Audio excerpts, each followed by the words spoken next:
Hello dear students, welcome to my YouTube channel.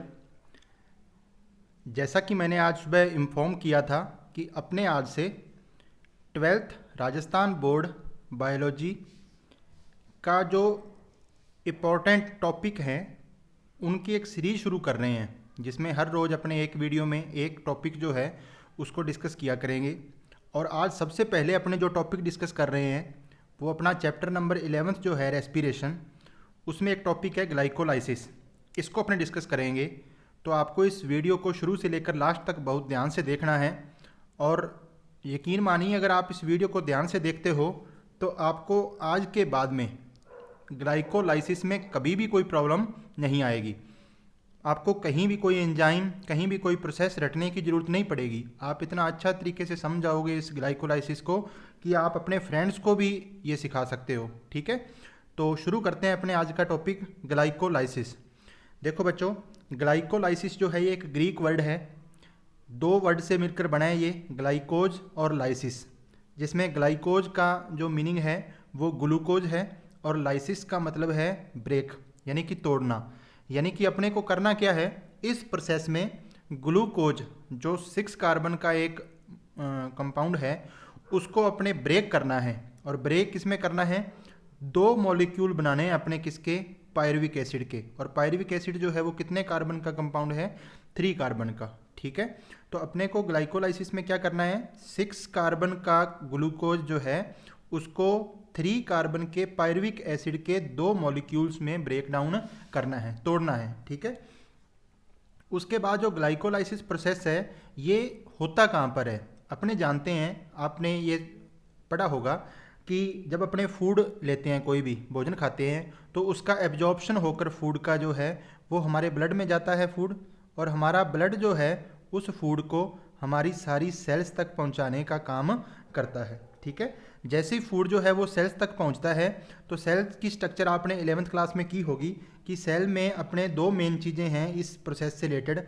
एक तो cytoplasm जो है, और एक यहाँ पर ऑर्गन प्रेजेंट होता है जिसको आप माइटोकॉन्ड्रिया कहते हो। तो ये ग्लाइकोलाइसिस प्रोसेस जो है, जैसे ही फूड जो है, ग्लूकोज जो है वो साइटोप्लाज्म में आता है, तो इस साइटोप्लाज्म में कोशिका द्रव्य में ये पाथवे शुरू हो जाता है ग्लाइकोलाइसिस। और उस प्रोसेस में ग्लूकोज को ब्रेक किया जाता है किसके अंदर, पायरुविक एसिड के 2 मॉलिक्यूल्स के अंदर। ठीक है, नेक्स्ट उसके बाद अगर बात करें अपने 1930 में, 1930 में 3 वैज्ञानिक थे, एम्बडन, मेयरहॉफ और पार्नस। इन तीनों ने इस ग्लाइकोलाइसिस में होने वाली जितनी भी बायोकेमिकल रिएक्शन है, जितनी भी जैव रासायनिक अभिक्रियाएं हैं, उनके बारे में बताया था। इसलिए ग्लाइकोलाइसिस का एक और नाम है, इसको EMP पाथवे भी कहते हैं। यहाँ से एम्बडन से E लिया गया, मेयरहॉफ से M लिया गया और P से पार्नस लिया गया। ठीक है, तो ग्लाइकोलाइसिस को EMP पाथवे भी कहा जाता है। अच्छा, एक बच्चों बात और है कि आज आपको ऐसा वीडियो मिल रहा है ये जो PDF से, नेक्स्ट आपको जो जितने भी वीडियो मिलेंगे वो व्हाइट बोर्ड पर मिलेंगे। आज थोड़े बादलों की वजह से होने से जो वीडियो है वो व्हाइट बोर्ड पर ठीक नहीं बन रहा था। जहाँ मेरे घर में व्हाइट बोर्ड लगा हुआ है वहाँ प्रॉपर जो है वो लाइटिंग नहीं हो रही थी, तो इस कारण आपको ऐसा वीडियो मिल रहा है आज। नेक्स्ट वीडियो सभी जो है, टेंशन मत लो, आपको व्हाइट बोर्ड पर मिलेंगे। ठीक है, तो इसको EMP पाथवे कहते हैं। नेक्स्ट इसके बारे में माइटोकॉन्ड्रिया, जैसे आपको बताया मैंने आपको कि सबसे पहले साइटोप्लाज्म में ये प्रोसेस होगा ग्लाइकोलाइसिस का, जिसमें पायरुविक एसिड के 2 मॉलिक्यूल बनाए जाएंगे। फिर फर्दर जो प्रोसेस होते हैं, आगे के जो प्रोसेस हैं, वो माइटोकॉन्ड्रिया में संपन्न होंगे। अब बात करें अगर अपने ग्लाइकोलाइसिस की, तो इसमें होने वाली जितनी भी बायोकेमिकल रिएक्शंस हैं उनको 3 मेन मेजर स्टेप्स में डिवाइड किया जाता है।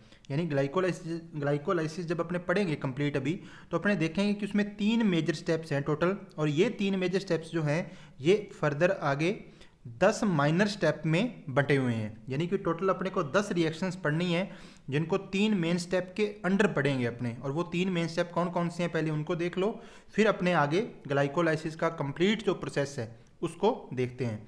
सबसे पहला जो प्रोसेस है वो है फॉस्फोराइलेशन ऑफ ग्लूकोज। देखो इनका मतलब समझिए पहले आप। फॉस्फोराइलेशन मतलब अपने को क्या करना है, ग्लूकोज के साथ फॉस्फेट जोड़ना है। क्या करना है इस प्रोसेस में, ग्लूकोज के साथ फॉस्फेट जोड़ना है। तो उसको जब जैसे ही अपने ग्लूकोज के साथ फॉस्फेट जोड़ देंगे तो वो फॉस्फोराइलेटेड ग्लूकोज बोलेंगे। अब उसको क्या बोलेंगे, फॉस्फोराइलेटेड ग्लूकोज। तो ये पहला मेजर स्टेप है ग्लूकोज का फॉस्फोरिलीकरण।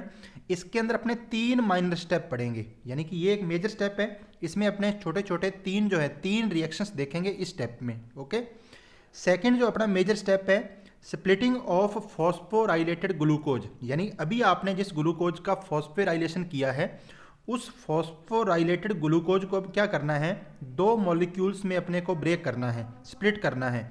और किसके 2 मॉलिक्यूल, फॉस्फोग्लिसरल्डिहाइड में, PgAl में अपने उसको तोड़ना है। ये मेजर स्टेप कौन सा है, सेकंड, और इसमें एक ही माइनर स्टेप पढ़ेंगे।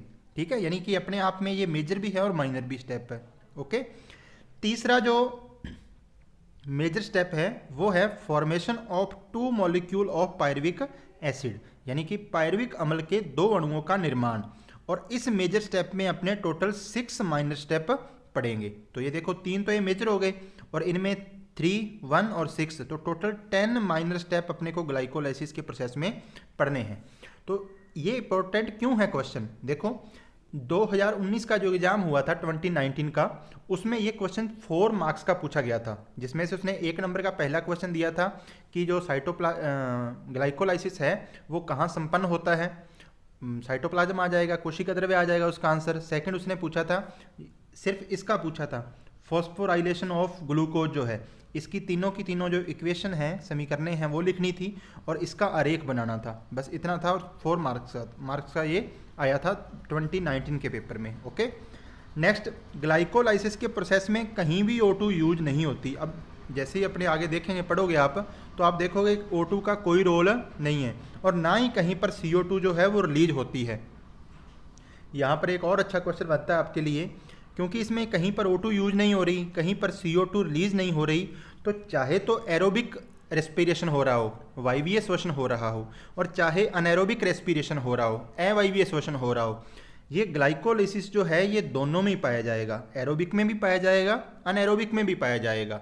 तो इसको आप ये कह सकते हो कि ये रेस्पिरेशन का कॉमन पाथवे है, सामान्य पथ है ये रेस्पिरेशन का, श्वसन का। ठीक है, तो नेक्स्ट देखिए, अब अपने शुरू करते हैं ग्लाइकोलाइसिस को। बहुत ध्यान से आपको इस वीडियो को देखना है आगे, और एक एक करके अपने सारे पॉइंट जो हैं उनको डिटेल में समझते चलेंगे। ठीक है, तो सबसे पहले देखिए, ये आपके सामने लिखा हुआ है ग्लूकोज, और ग्लूकोज का आपके पास एक मॉलिक्यूल है। ठीक है, और ग्लूकोज जो है वो 6 कार्बन यानी 6 कार्बन का जो है ये कंपाउंड है। अब देखिए, ये स्टेप नंबर अपना फर्स्ट है, यानी माइनर स्टेप जो है वो फर्स्ट है। ये क्या किया आपने, ग्लूकोज को बदल दिया ग्लूकोज 6 फॉस्फेट के अंदर।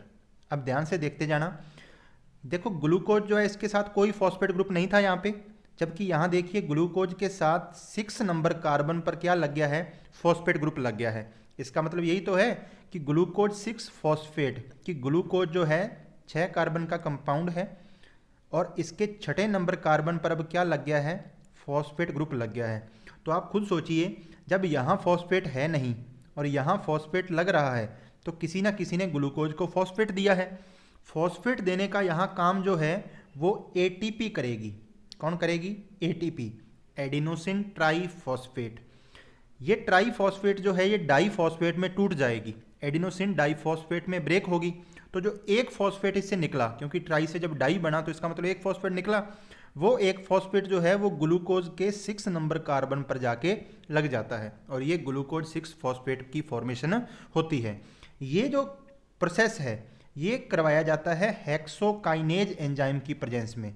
अब यहाँ एक बात देखो, ग्लूकोज जो है ये भी हेक्सोज शुगर है, 6 कार्बन की शर्करा है। ग्लूकोज 6 फॉस्फेट जो है ये भी 6 कार्बन की शर्करा है, 6 कार्बन का कंपाउंड है। तो यहाँ से आप याद रख सकते हो, ये भी हेक्सा, ये भी हेक्सा, तो एंजाइम का नाम हुआ हेक्सोकाइनेज और इस काम में हेल्प करते हैं मैग्नीशियम आयन। ठीक है, तो पहला माइनर स्टेप क्या किया, ग्लूकोज था, हेक्सोकाइनेज ने क्या किया, हेक्सोकाइनेज एंजाइम की प्रेजेंस में ATP ने ब्रेक होकर, ATP ने टूटकर ADP बनाया। जो फॉस्फेट यहाँ से निकला वो ग्लूकोज के 6ठे नंबर कार्बन पर लगकर ग्लूकोज 6 फॉस्फेट की फॉर्मेशन करता है। ओके, ये माइनर स्टेप पहला। अब देखिए सेकंड में आप देखो कि जो ग्लूकोज 6 फॉस्फेट का आपके पास एक मॉलिक्यूल बना है और 6 कार्बन वाला जो बना है ये अब बदल जाता है फ्रक्टोज 6 फॉस्फेट में। अब यहाँ पर बहुत ध्यान से, ग्लूकोज और इधर फ्रक्टोज, 6 फॉस्फेट फॉस्फेट, यानी सिर्फ फर्क किस में है, ग्लूकोज में और फ्रक्टोज में। छठे नंबर पर इसके भी फॉस्फेट है, छठे नंबर पर इसके भी फॉस्फेट है। आपने ये पढ़ा होगा, केमिस्ट्री में भी पढ़ा होगा, ग्लूकोज जो है, जो बायोमोलिक्यूल वाला चैप्टर है केमिस्ट्री में, उसमें देखा होगा आपने कि ग्लूकोज और फ्रक्टोज एक दूसरे के आइसोमर होते हैं, समावेवी होते हैं। यानी ग्लूकोज को आप शीशे के सामने अगर इसकी स्ट्रक्चर रख दोगे तो आपको फ्रक्टोज की स्ट्रक्चर जो है वो दिखाई देगी। तो ये दोनों आइसोमर हैं। तो एंजाइम बहुत आसानी से आपके याद हो जाएगा। कौन सा एंजाइम? आइसोमेरेज, यानी कि ग्लूकोज 6 फॉस्फेट आइसोमेरेज एंजाइम की प्रेजेंस में फ्रक्टोज 6 फॉस्फेट में चेंज हो जाता है। ये आपका माइनर स्टेप फर्स्ट था, ये माइनर स्टेप सेकंड है। Okay, next. अब अगला जो स्टेप है अपना, थर्ड नंबर माइनर स्टेप जो है, छोटा स्टेप जो है, उसमें फ्रक्टोज 6 फॉस्फेट, यानी फ्रक्टोज जिसके 6 नंबर पर कौन सा ग्रुप लगा हुआ है, फॉस्फेट, वो अब बदल रहा है फ्रक्टोज 1,6 डाई फॉस्फेट के एक मॉलिक्यूल के अंदर। तो आप इन दोनों में अंतर देखो, क्या अंतर है। इसमें सिर्फ छठे कार्बन पर फॉस्फेट ग्रुप है, जबकि इस फ्रक्टोज में पहले नंबर कार्बन पर भी और छठे नंबर कार्बन पर भी कौन सा ग्रुप है, फॉस्फेट ग्रुप है। तो सीधा सा मतलब है, ये भी एक मॉलिक्यूल है, ये भी एक मॉलिक्यूल है, तो इसको किसी ना किसी ने फिर से एक फॉस्फेट ग्रुप दिया है। तो पीछे फॉस्फेट किसने दिया था, एडिनोसिन ट्राई फॉस्फेट ने। तो यहां पर भी एडिनोसिन ट्राई फॉस्फेट ब्रेक होगी, किसमें, एडीपी, एडिनोसिन डाइफॉस्फेट के अंदर। कौन से आयन की प्रेजेंस में, मैग्नीशियम आयन की प्रेजेंस में। और जो एटीपी ने फॉस्फेट दिया वो फ्रक्टोज के एक नंबर कार्बन पर आके जुड़ गया, छठे पर तो पहले से ही था। तो ये कंपाउंड बन गया फ्रक्टोज 1,6 डाई फॉस्फेट। अब एंजाइम का नाम बहुत सिंपल है, देखो इसमें भी फॉस्फेट है, इसमें भी फॉस्फेट है, तो फॉस्फो, ठीक है। इसमें भी फ्रक्टोज है, इसमें भी फ्रक्टोज है, तो फ्रक्टो। और पीछे जब कोई चीज़ बन रही है तो क्या लगा दिया, काइनेज। तो एंजाइम हो गया फॉस्फोफ्रक्टोकाइनेज। ये आपके जो 3 माइनर स्टेप हैं, पहला, दूसरा, तीसरा, ये तीनों एक मेजर स्टेप, यानी जो आपका फर्स्ट मेजर स्टेप था उसके अंदर डिस्कस किए हैं अपने, ठीक है। यानी कि जो पहला आपने मेजर स्टेप पढ़ा था जिसके अंदर ये 3 बताए थे आपको, फॉस्फोराइलेशन ऑफ ग्लूकोज, यानी ग्लूकोज का फॉस्फोरिलीकरण करना, मींस अपने को क्या करना था, ग्लूकोज के साथ फॉस्फेट जोड़ना था। तो ग्लूकोज के साथ फॉस्फेट जोड़ के अपने ये प्रोडक्ट बनाया है फ्रक्टोज 1,6 डाई फॉस्फेट। और ये पूछा गया था, ये आरेख बनाना था और इन्हीं की समीकरणें लिखनी थी आपको। अब समीकरणें बच्चों को कोई दिक्कत नहीं आती, बच्चे वैसे ही टेंशन ले जाते हैं कि समीकरणें पता नहीं कैसे लिखेंगे। तो आपको मैं एक लिख के दिखाता हूँ, देखो जैसे ये पहली समीकरण है बच्चों, तो आप इसको ऐसे लिख सकते हो, आपने जैसे लिखा यहीं से देख लो, ग्लूकोज लिखा मैंने, आपने एरो का साइन लगाया इधर से, जैसे ही आपने एरो का साइन लगाया ग्लूकोज से, तो आप यहाँ लिखोगे ग्लूकोज 6 फॉस्फेट, ये लिख दिया। अब आपको पता है यहाँ एटीपी एडीपी में टूट रही है, तो आप ऐसे कर दोगे एटीपी और इधर क्या लिख दोगे, एडीपी, ओके। और यहाँ आप एंजाइम का क्या लिख दोगे, नाम। तो ये आपकी क्या बन गई, समीकरण बन गई। यानी कि अगर आपको ये आरेख याद हो जाता है तो आपको इक्वेशन लिखने में कोई प्रॉब्लम नहीं आएगी, ओके। अब देखते हैं अपने अगला, नेक्स्ट क्या होता है। अब अपने पास ये जो फ्रक्टोज 1,6 डाइफॉस्फेट बना है, ये एक एंजाइम जिसका नाम है एल्डोलेज। एल्डोलेज वो एंजाइम है जो बिना जल अपघटन के, विदाउट हाइड्रोलाइसिस, किसी भी बड़े कंपाउंड को 2 या 2 से ज़्यादा छोटे कंपाउंड के अंदर ब्रेक कर देता है। एल्डोलेज वो एंजाइम है, ये एंजाइम वाले चैप्टर में पढ़ाया था मैंने। तो यहाँ फ्रक्टोज 1,6 डाइफॉस्फेट जो कितने कार्बन का कंपाउंड है, 6 कार्बन का, 6 कार्बन का, ये एल्डोलेज एंजाइम उसको 3-3 कार्बन के 2 कंपाउंड में क्या कर देगा, तोड़ देगा। और 2 कंपाउंड कौन से बनेंगे, 3PGAL। इसका एक ही बार पूरा नाम लिखूँ मैं, तो आपको आगे वैसा का वैसा लिखते जाना है, 3-फॉस्फोग्लिसरल्डिहाइड, ठीक है। और सेकंड जो आपके पास बना है ये डाई HAP, ये है डाई हाइड्रोक्सी एसीटोन फास्फेट। फिर से सुनिए, ये स्टेप नंबर कौन सा आ गया, माइनर स्टेप, तो फोर्थ है ये। क्या हुआ, फ्रक्टोज 1,6 डाइफॉस्फेट था। अब आप खुद सोचिए, फ्रक्टोज के 1 नंबर पर फॉस्फेट था और 6 नंबर पर फॉस्फेट था। तो देखो यहाँ जो 3PGAL बना है, इसके एक फॉस्फेट तो चला गया कौन से पर, तीसरे नंबर पर, और एक फॉस्फेट इधर चला गया डाई HAP के अंदर, डाई हाइड्रोक्सी एसीटोन फॉस्फेट के अंदर। तो इसको एल्डोलेज एंजाइम ने 2 में तोड़ दिया, ठीक है। अब इसी को मेजर स्टेप क्या लिखते हैं, सेकंड लिखते हैं, ये स्टेप जो है फोर्थ नंबर, यानी माइनर भी एक है, ये मेजर भी अपने आप में एक है। और आपने क्या लिखा था हेडिंग में, आपने वहाँ पर ये लिखा था कि स्प्लिटिंग ऑफ फ्रक्टोज 1,6 डाइफॉस्फेट, या आप ये लिख सकते हो splitting of phosphorylated glucose into किस में तोड़ रहे हो, PGL और DHP के अंदर आप इसको ब्रेक कर रहे हो। तो ये आपका मेजर स्टेप सेकंड और माइनर भी सेकंड, ठीक है। अब आगे शुरू होता है अपना थर्ड मेजर स्टेप, जिसके अंदर टोटल अपने को 6 माइनर स्टेप पढ़ने हैं। अब यहाँ सबसे इंपॉर्टेंट चीज, इससे आगे का जो प्रोसेस चलेगा बच्चों वो इसी से चलेगा 3PGL से। आपको मैंने अभी बताया कि ये फ्रक्टोज 1,6 डाइफॉस्फेट से 2 मॉलिक्यूल बने हैं, एक तो 3PGL का बना है और एक DHAP का बना है। ये आगे का जो प्रोसेस चलना है वो 3PGAL से ही चलना है। अब ये जो DHAP बना है ये चेंज हो सकता है किसके अंदर, 3PGAL के अंदर। ये भी दोनों एक दूसरे के क्या हैं, आइसोमर हैं। तो जैसे जैसे ये 3PGAL आगे का प्रोसेस चलता रहेगा ये DHAP भी किस में कन्वर्ट हो जाएगा, 3PGAL में। तो मतलब अब अपने को जो पढ़ना है वो 3PGAL के कितने मॉलिक्यूल पढ़ने हैं, 2 पढ़ने हैं, क्योंकि एक तो ये खुद जो बना है और एक DHAP भी किस में कन्वर्ट हो जाएगा, 3PGAL में कन्वर्ट हो जाएगा। और ये काम किस एंजाइम की प्रेजेंस में होगा, क्योंकि ये दोनों ही आइसोमर है एक दूसरे के, तो एंजाइम का नाम आप सिंपल याद कर सकते हो, आइसोमेरेज। आपकी बुक में ये आइसोमेरेज लिखा हुआ है, अगर पूरा नाम लिखना चाहो तो देखो क्या होगा इसका, ये 3 कार्बन का है तो ट्रायोज, इसमें भी फॉस्फेट है इसमें भी फॉस्फेट है, तो पूरा नाम हो जाएगा ट्रायोज फॉस्फो आइसोमेरेज। ये पूरा नाम है इस एंजाइम का, लेकिन आपकी बुक में आइसोमेरेज लिखा है तो आप आइसोमेरेज भी लिख सकते हो, ठीक है। तो अब यानी कि अगला जो प्रोसेस है, फर्दर जो अपने अगला प्रोसेस है वो अपने ये मान के चलेंगे कि अपने पास 3PGAL के कितने मॉलिक्यूल्स हैं, 2 मॉलिक्यूल्स हैं, ठीक है। ये हुआ आपका मेजर स्टेप सेकंड। अब देखिए आगे, नेक्स्ट अपने पास ये जो अपने पास 3PGAL बना है ये आगे बनाएगा 1,3-DiPGAL, यानी कि 1,3-डाइफॉस्फोगिल्सिल्डिहाइड। अब एक बात सुनिए, इसमें सिर्फ तीसरे नंबर कार्बन पर, थर्ड नंबर कार्बन पर क्या जुड़ा था, फॉस्फेट जुड़ा था। और अब जो अपने पास बन रहा है इसके पहले नंबर कार्बन पर भी क्या जुड़ गया है, फॉस्फेट जुड़ गया है। तो एक सिंपल सी बात है कि इसको किसी ने अपना फॉस्फेट ग्रुप दिया है।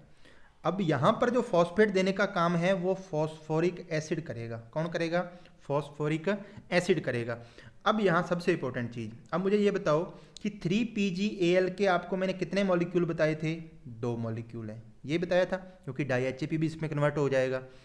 तो इसके 2 हैं, तो आपके पास 1,3-DiPGAL के भी कितने मॉलिक्यूल बनेंगे, 2 मॉलिक्यूल बनेंगे। अब क्योंकि एक मॉलिक्यूल को एक फॉस्फेट चाहिए पहले नंबर कार्बन पर जुड़ने के लिए, तो मॉलिक्यूल 2 हैं तो कितने फॉस्फेट चाहिए, 2 फॉस्फेट चाहिए। इसीलिए यहाँ पर 2 फॉस्फोरिक एसिड जो है वो अपने दोनों फॉस्फेट देता है और वो PGAL के पहले नंबर कार्बन पर जुड़ जाते हैं। इसको ऐसे समझो, जैसे मैं यहाँ बनाऊँ, ये मैंने 3 कार्बन के, ये एक 3PGAL है और ये दूसरा 3PGAL है, जिसके तीसरे नंबर कार्बन पर जो है वो फॉस्फेट जुड़ा हुआ है, इसके भी तीसरे नंबर कार्बन पर फॉस्फेट जुड़ा हुआ है। अब नेक्स्ट जो बन रहा है वो 1,3-DiPGAL बन रहा है, तो मतलब इसके भी एक नंबर कार्बन पर कौन जुड़ेगा, फॉस्फेट, इसके भी एक नंबर कार्बन पर कौन जुड़ेगा, फॉस्फेट। तो 2 फॉस्फेट चाहिए, तो फिर कितने फॉस्फोरिक एसिड ये फॉस्फेट देने का काम करते हैं, 2 H3PO4 जो है अपने फॉस्फेट देते हैं किसको, 1,3-DiPGAL को। सबसे खास बात, ये माइनर स्टेप है कौन सा, 5वां, ठीक है। ये एक ही ऐसी रिएक्शन है जहां कोई एंजाइम यूज नहीं होता। कुछ बुक्स जो है वो यहाँ डिहाइड्रोजनेज लिख देती है, कोई बुक्स जो है कोई आइसोमेरेज लिख दिया, कोई म्यूटेज लिख दिया, बहुत बुक्स अलग अलग लिखती है, लेकिन ये एक ऐसा प्रोसेस है जिसमें कोई एंजाइम यूज नहीं होता। ये आपको ध्यान रखना है, ठीक है। तो ये माइनर स्टेप कौन सा था, 5th था। अब देखिए आगे नेक्स्ट, अब ये 1,3-DiPGAL जो है कितने कार्बन का है, 3 कार्बन का है, कितने मॉलिक्यूल हैं, 2 मॉलिक्यूल हैं। ये अब क्या करेगा, 1,3-DiPGAL जो है इसका एक मॉलिक्यूल अपने में से H2 को बाहर कर देगा। कितना मॉलिक्यूल बोला मैंने, एक मॉलिक्यूल। अब टोटल कितने मॉलिक्यूल हैं इसके, 2, तो दूसरा मॉलिक्यूल भी अपने में से किसको बाहर कर देगा, H2 को क्या कर देगा बाहर। और ये काम कौन से एंजाइम की प्रेजेंस में किया जा रहा है? डिहाइड्रोजिनेज। अब इस एंजाइम का नाम कैसे याद रखना है वो तो भी आपको बताऊंगा। तो 1,3-डाई-PgAl के एक मॉलिक्यूल ने क्या किया, अपने में से H2 को बाहर निकाल दिया, तो दूसरे मॉलिक्यूल ने भी अपने में से H2 को बाहर निकाल दिया, क्योंकि आपके पास कितने मॉलिक्यूल हैं? 2 मॉलिक्यूल हैं, ठीक है। जैसे इन दोनों ने अपने में से एक एक H2 को बाहर निकाला, तो इस H2 को, इस हाइड्रोजन को रिसीव करने आता है NAD। कौन रिसीव करने आएगा? NAD। एक NAD जो है, NAD का पूरा नाम निकोटिनामाइड एडेनिन डाई न्यूक्लियोटाइड। एक NAD जो है वो एक H2 को रिसीव कर सकता है। तो आपके पास कितनी H2 पड़ी है? 2। तो आपको कितने NAD चाहिए? 2। तो यहाँ 2 NAD आएंगे जो इन दोनों हाइड्रोजन को रिसीव करके 2NADH2 की फॉर्मेशन कर देंगे, ठीक है। और जैसे ही इन्होंने अपना अपना हाइड्रोजन छोड़ा था दोनों 1,3-डाई-PgAl ने, तो जो प्रोडक्ट बनेगा आपके पास वो बनेगा 1,3-डाईफॉस्फोग्लिसरिक एसिड। यानी कि आप ये कह सकते हो कि 1,3-डाई-PgAl में और 1,3-डाईफॉस्फोग्लिसरिक एसिड में सिर्फ कितने का फर्क है? -H2। यानी इससे इसके पास H2 जो है वो कम है। एक मॉलिक्यूल की बात करें तो मॉलिक्यूल 2 है, तो इसलिए अपने 2 हाइड्रोजन निकाल लिए, ठीक है। और इसको रिसीव कौन करता है हाइड्रोजन को? NAD। 2 हाइड्रोजन निकली है, 2 बार निकली है, तो 2NAD जो है वो 2NADH2 की फॉर्मेशन करेगा। ओके बच्चों, अब देखो आगे एंजाइम का नाम। जब भी आपको कहीं पर ये होता दिख जाए, NAD से NADH2 बनता दिख जाए, FAD से FADH2 बनता दिख जाए, NADP से NADPH2 बनता दिख जाए, FADP से FADPH2 बनता दिख जाए, तो आपको एंजाइम जो यूज करना है वो डिहाइड्रोजिनेज यूज करना है। हर जगह डिहाइड्रोजिनेज आएगा और ये बहुत काम आने वाला है आपके क्रेब्स साइकिल के अंदर, ठीक है। तो डिहाइड्रोजिनेज तो लगेगा ही लगेगा पीछे, ये दिमाग में बिठा लीजिए बात। कब? जब NAD से क्या बन रहा हो? NADH2 बन रहा हो, ठीक है। और उससे पहले क्या लगेगा? उससे पहले जो पहले वाला प्रोडक्ट है जिससे बन रहा है ये वाला, ये नाम पहले लग जाएगा। तो देखो क्या है ये? फॉस्फोग्लिसैरो, ठीक है। PgAl है तो फॉस्फोग्लिसैरो, और इसमें भी फॉस्फोग्लिसैरो है, तो ये फॉस्फोग्लिसैरो डिहाइड्रोजिनेज इस एंजाइम का नाम हो जाएगा। ओके, तो ऐसे आप एंजाइम का नाम याद रख सकते हो। ये स्टेप नंबर था कौन सा? 6 नंबर, आपका छठा स्टेप था ये आपका माइनर। ओके, अब देखिए नेक्स्ट।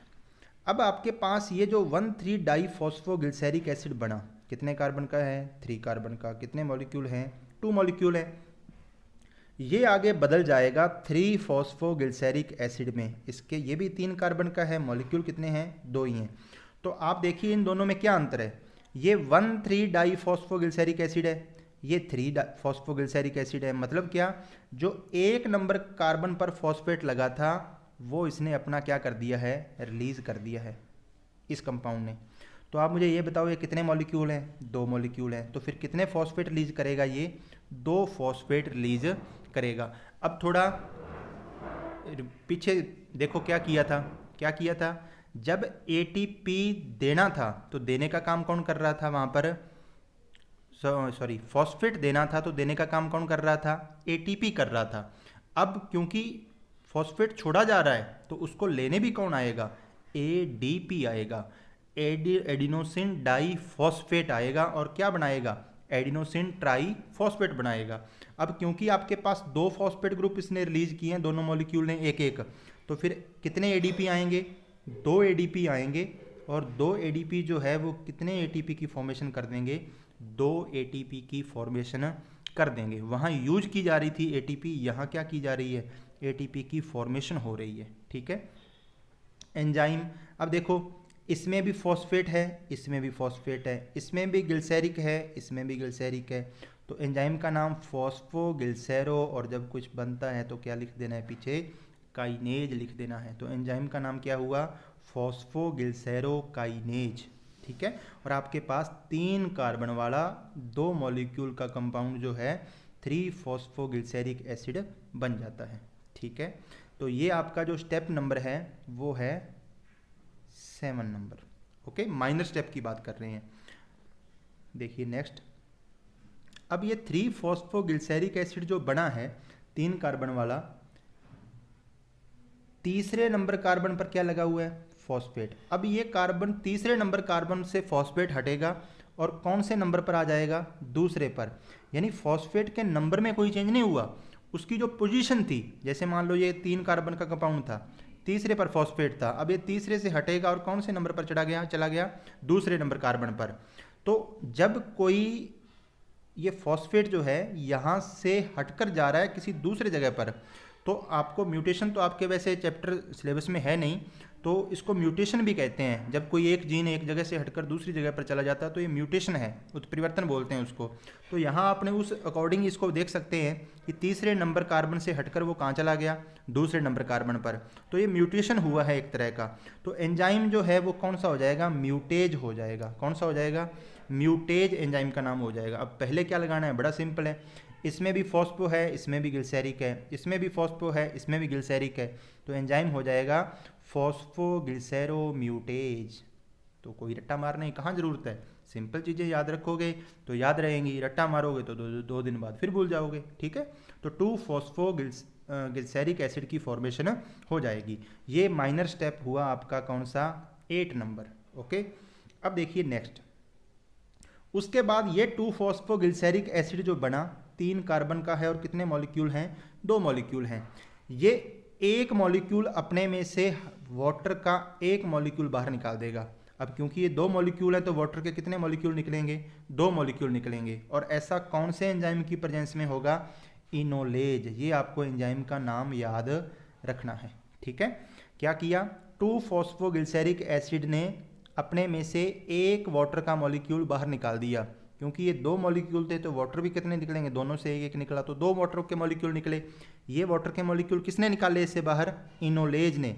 तो बड़ा सिंपल है, जो प्रोडक्ट आपके पास बनेगा वो बनेगा 2, ये भी दूसरे नंबर कार्बन फॉस्फेट है, इसके भी दूसरे नंबर कार्बन पर फॉस्फेट है, क्योंकि फॉस्फेट तो अपने निकाला ही नहीं। तो 2-फॉस्फो, ये इनोलेज एंजाइम था, तो इनोल और पायरुवेट किसकी फॉर्मेशन हो जाती है? 2-फॉस्फो इनोल पायरुवेट की फॉर्मेशन हो जाती है।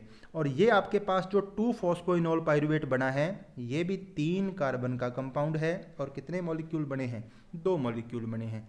ये आपका माइनर स्टेप है कौन सा? 9। अब देखिए लास्ट स्टेप जो है ग्लाइकोलाइसिस का। अब ये आपके पास जो 2-फॉस्फोइनोल पायरुवेट बना 3 कार्बन का, इससे बनेगा लास्ट में अपने को क्या बनाना था? पायरुविक एसिड तो बनाना था, जो 3 कार्बन का था और कितने मॉलिक्यूल थे? 2। तो बड़ा सिंपल सा है, देखो 2 नंबर कार्बन पर कौन जुड़ा हुआ है? फॉस्फेट। क्या आपको कहीं पायरुविक में फॉस्फेट दिख रहा है? नहीं। तो इसका सिंपल मतलब क्या है कि इसने अपने 2 नंबर कार्बन पर जो फॉस्फेट था उसको रिलीज कर दिया, छोड़ दिया। तो देखो एक मॉलिक्यूल ने अपने दूसरे नंबर कार्बन का फॉस्फेट छोड़ा, आपके पास कितने मॉलिक्यूल हैं? 2 मॉलिक्यूल हैं, तो कितने फॉस्फेट निकलेंगे? 2। तो वही जब फॉस्फेट रिलीज होते हैं तो उनको लेने का काम कौन करता है?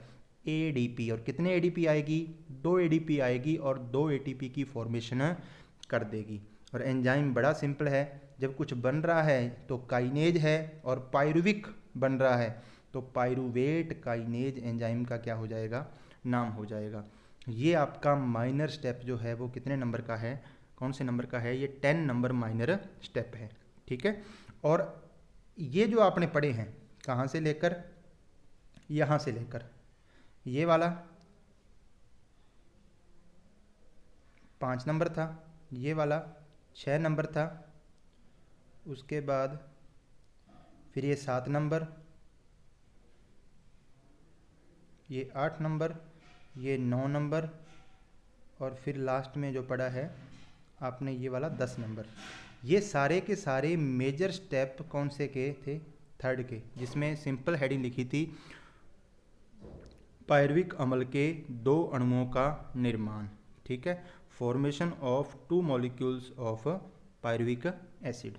ओके, तो पहला जो स्टेप है वो आ चुका है एग्जाम में। दूसरा बड़ा ही सिंपल है, छोटा है, एक ही स्टेप है उसमें माइनर, तो वो बहुत कम चांस हैं। तो ये तीसरा जो है ये 3PgAl से पायरुविक एसिड के 2 मॉलिक्यूल की फॉर्मेशन कैसे होती है, जिसमें आपने टोटल 6 माइनर स्टेप पढ़े हैं। तो इस साल के लिए ये आपके लिए इम्पोर्टेंट रहेगा, बहुत ध्यान से। वैसे तो आपको पूरा का पूरा ग्लाइकोलाइसिस ही पढ़ना है, बहुत अच्छे से समझाया गया आपको, कौन सा एंजाइम कहाँ कहाँ कैसे कैसे उसका नाम आता है वो भी आपको बताया गया। तो आप इस वीडियो को एक बार बहुत ध्यान से जब देख लोगे, उसके बाद आप अपनी बुक से या जो भी आपके पास नोट्स हैं, या इसकी मैं आपको पीडीएफ प्रोवाइड करवा दूंगा मेरे टेलीग्राम चैनल पर, तो वहाँ से आप उस पीडीएफ को देखना और सिंपल एक बार उसको रिवाइज ध्यान से कर लेना। उसके बाद आप इस पूरे ग्लाइकोलाइसिस प्रोसेस को कहीं भी नहीं भूलोगे। ठीक है, तो देखो आगे अब अपने थोड़ी सी समरी देख लें अगर इसकी ग्लाइकोलाइसिस की। तो देखो बच्चों, अपने टोटल जो एटीपी बनाए हैं वो 4 एटीपी की फॉर्मेशन की है ग्लाइकोलाइसिस के पूरे प्रोसेस में। 2 जगह पर अपने 2 एटीपी की क्या की है, फॉर्मेशन की है, जो तीसरा मेजर स्टेप था उसमें। और जो पहला मेजर स्टेप था उसमें अपने 2 जगह 1 एटीपी यूज की थी। तो मतलब टोटल कितनी एटीपी यूज की है, 2 एटीपी यूज की है। तो 4 बनी है, 2 यूज कर ली, तो नेट प्रॉफिट जो है आपको वो सिर्फ कितने एटीपी का हो रहा है, यहाँ पर 2 एटीपी का हो रहा है, पहली बात। फिर आपने देखो एक जगह पर NADH2 के कितने मॉलिक्यूल बनाए हैं, 2 मॉलिक्यूल बनाए हैं। और एक NADH2 जब ये इलेक्ट्रॉन ट्रांसपोर्ट सिस्टम में जाता है, अपने आगे पढ़ेंगे ETS को, तब एक NADH2 से 3 ATP बनते हैं। अपने लिए जो ऊर्जा काम में आती है, एनर्जी काम में आती है, वो ATP आती है। NADH2 जो है वो ATP में कन्वर्ट होगा, फिर ATP से अपने को एनर्जी मिल रही है। ठीक है, तो एक NADH2 से 3 ATP बनते हैं, यहाँ 2 NADH2 बने हैं, तो 2 से जब मल्टीप्लाई करोगे टोटल 6 ATP की फॉर्मेशन ETS में जाकर होगी। तो ग्लाइकोलाइसिस में टोटल अपने पास 6 तो इसके वाले और 2 जो प्रॉफिट हो रहा है, तो 8 ATP जो है वो अपने को प्राप्त होते हैं। ठीक है स्टूडेंट, ये था ग्लाइकोलाइसिस। अगर ये वीडियो आपको अच्छा लगा तो इसको प्लीज़ लाइक ज़रूर करें, ताकि मुझे पता लगे कि आपको जो जितना अपने मैं नॉलेज का आपको ट्रांसफ़र करना चाहता हूँ कि उतना एक्चुअल में नॉलेज जो है वो ट्रांसफ़र हुआ है या नहीं। तो अपने सभी जो हार्ड टॉपिक्स हैं उनको ऐसे ही एक एक करके डिस्कस करते जाएंगे। अगर इस टॉपिक में आपको कहीं भी कोई भी प्रॉब्लम आती है तो आप कमेंट बॉक्स में जो है वो मैसेज करके पूछ सकते हो। तो इस वीडियो को ज़्यादा से ज़्यादा लाइक करें, अपने दोस्तों के साथ शेयर करें। मिलते हैं नेक्स्ट वीडियो के साथ, तब तक के लिए थैंक यू।